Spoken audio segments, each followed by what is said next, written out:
This is for northern Sweden, 125 kilowatt hours per square meter a year for heating and hot water. And we can go down to 40, no problem. So there is no need for district heating and traditional wastewater treatment. Next.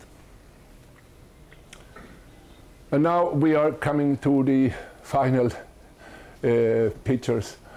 How can we carry out such buildings or such projects with using eco-cycle design? We are making this in 3 phases. The first phase is to start with a vision or a clear business idea. So I think for a one-family house and for a school or for commercial building, you need to start with a commercial, clear business idea for the project. Then you discuss the location of the project, establish a project management involved from the first idea all the way to the maintenance phase. And then you are starting to educate all those who are involved in the project. This is the first phase. Next. Next phase includes the program work, and this is perhaps the most important thing if you want to make a sustainable building. We are sitting together with the client discussing the ideal social vision for the building. And what I mean with that is we need to clarify the life within the building.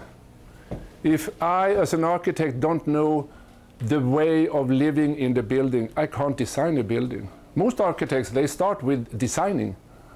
But there's no need of design before you really know what you are going to design. The next step is to make the ecological ideal vision. Don't talk about money.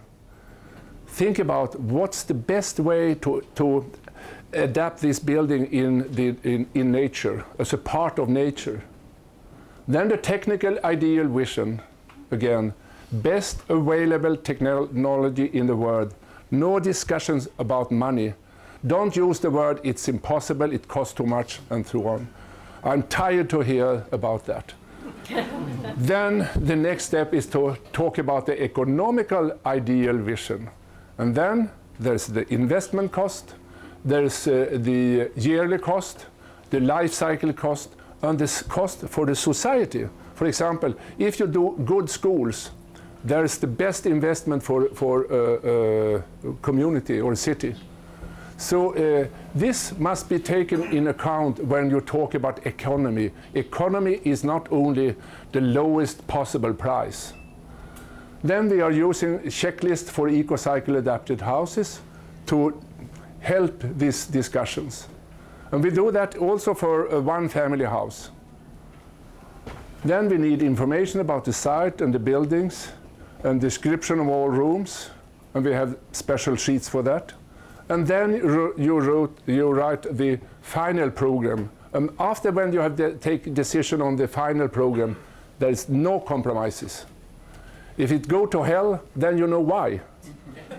But if you have made a layout for the building and then you start to make some alterations during the way, the contractor say, if I change the walls, it will be cheaper for you, and you save a lot of money, and it's faster for the production. And it also means he is earning more money, and he is doing not a good job. Yeah, next. Then we start to make these drawings about the flow through a building. We are making energy balance calculation for summer and winter. Cost calculation can be done on very, very easy material. And then we start design, realization, and all this what we need until the building is completed. And this is what we call quality control of a building process. Next. So my message to you and to those who are involved in these type of projects, that architects and planners must combine design with system design. And the economy is not only investment cost, as I told you more about earlier. And we need more good examples. And this was the key for us, when we built our office, we invited people to come to our place, and we have an introduction for 2 hours in another place. We had lunch together, and then they moved to our place. And then I have make this introduction telling them why, what, and how. And then they come to our house and they say, it seems to be very easy. And this is very easy. That's much easier than make all these complicated buildings that I have done before. Next.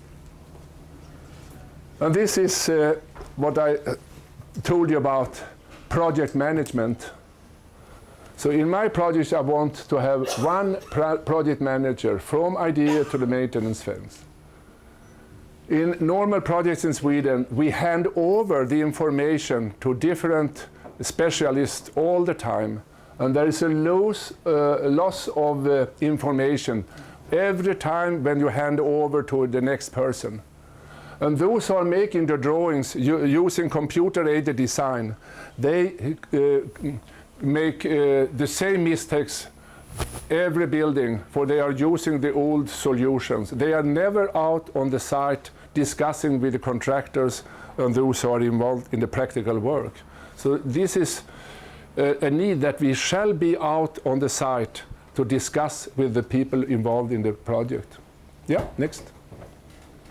So, conclusion, it's possible to build sustainable.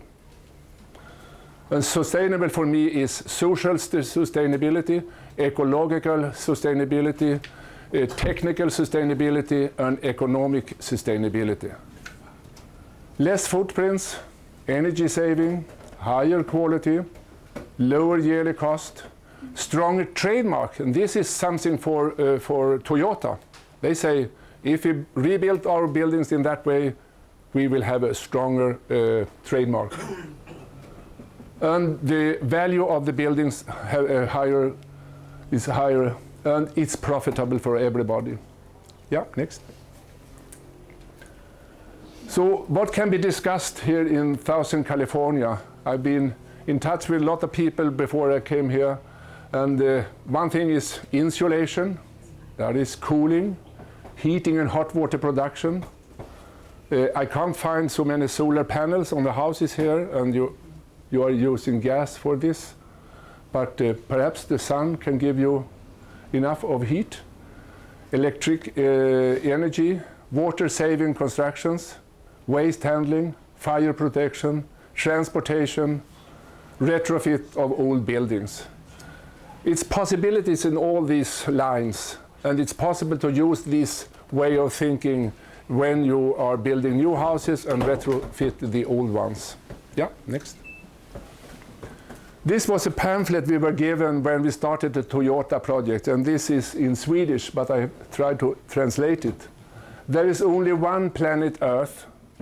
That's the reason why our goal is zero emission.